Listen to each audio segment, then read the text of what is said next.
I'm going to go ahead and do a little more info on this idle speed control that Carbed was in question about and made a brief video on. Also, just show you some other silly little things, like for example, you can see that crooked bolt in the bottom of the power steering pump. That's stripped out, and you know, it's been like that for about as long as I've had the car, so I don't even know, 6 or 7 years, I suppose. Kind of silly. I actually had removed a while back too. I never showed the charcoal canister, so I got a big hole there. But like I said, I removed everything pollution control related. I got a gimpy ass vacuum plug there because the cheap vacuum plugs tend to rot out. I got to get some nice ones. Obviously, my fuel system has been altered because I'm currently running an external electric pump. I'm going to go back to the mechanical pump just because I know the performance would be perhaps a bit better with it. There's actually a block-off plate for the old pump, so I can just take it off and put a pump on, no problem. But, yeah.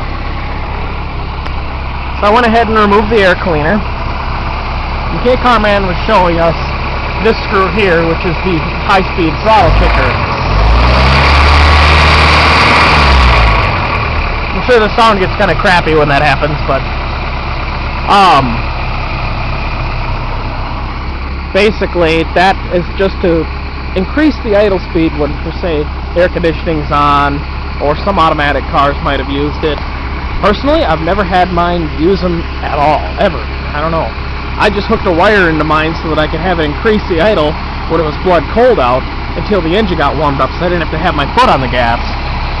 So whenever you turn it on, the electromagnet would do that. So, and obviously you can adjust the speed, the high speed of that, but that's not the actual idle speed adjust. What you do for the actual idle speed adjust is move the spring, a handy-dandy little rag storage corner there, and I actually have to keep a very small needle nose. And there is, you can just barely see it. Come on, I lose my light here. This tiny little screw right here. A little screw to spring, and it rests up against this little plate here, which is what the throttle rests up against.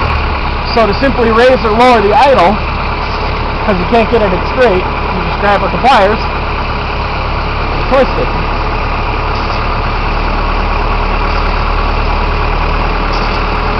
It can be tough to twist, but as you can hear, I have increased it by merely a couple hundred RPM. It's idling good right now. It was idling at 1,000. But last night when I was delivering pizzas with it, she wasn't idling so happy. So I'll give her a couple of twists to see how she feels. Alright, now she's running at a power. Come on, camera should be able to see that. I want to say about 190 degrees right now, just above the thermostat open point. I just changed oil from Lucas in it, so she's got about 40 pounds of oil pressure. For those who don't know, a bottle of Lucas oil stabilizer is a godsend to pretty much any motor, especially older Chryslers. Having any caffeine that makes my hand shake, you gotta be careful where I put it.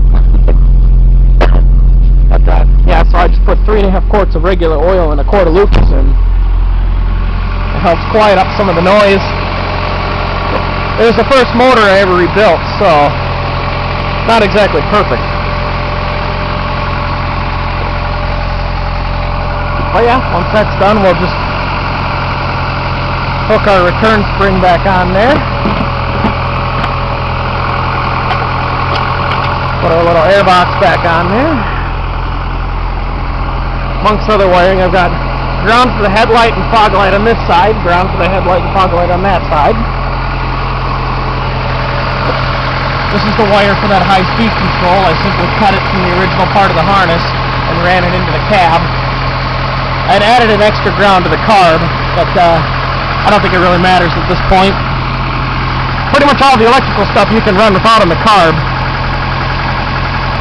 And depending upon how I choose to do it, you know, if I get a decent lever carb, I'll probably just take the choke and the high-speed kicker off completely and run without them.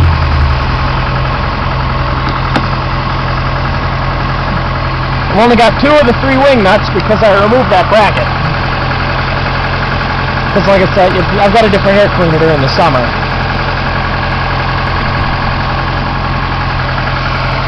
I removed the AC condenser, so I just got that hole blocked off from the inside.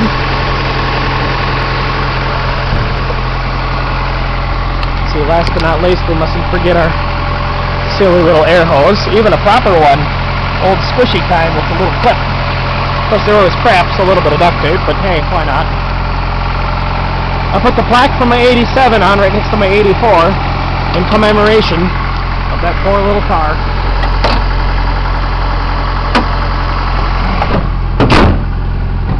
It's closed.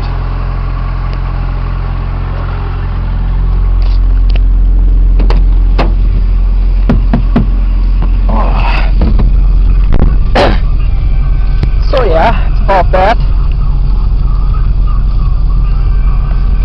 So the old red lights are still working.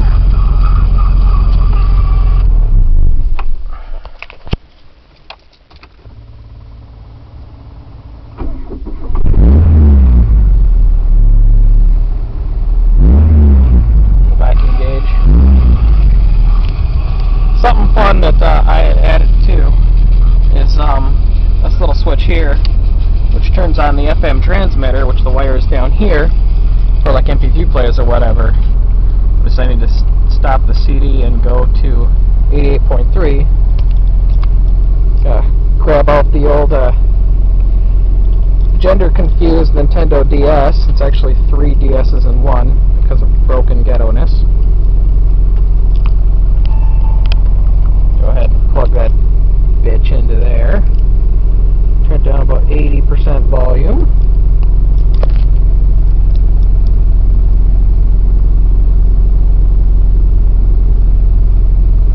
Let's see here. This is really fun if you gotta wait for your wife, in my case, or girlfriend, or you're giving someone a ride and you're waiting outside of like a bank or something. You can see my reflection. I look silly with my little headband thingy on. Okay.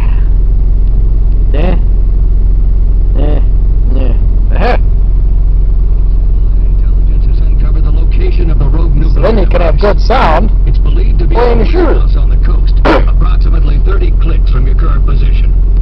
You are to search the warehouses and recover the nuke. Recover the nuke. It's hostile. Look at that nuke. It looks like a chubby dick. Good luck. Oh, good luck, yes. Word is the device is being housed in one of the nearby warehouses. This is Call of Duty Modern Warfare Mobilized. It is pretty fun. Recover that device. Let's move. 2 different assault rifles today. Assault and a sniper. Neat. Oh, they didn't like that, whatever it was. Can't really play it one-handed, but you get the idea. It's kind of fun. Close.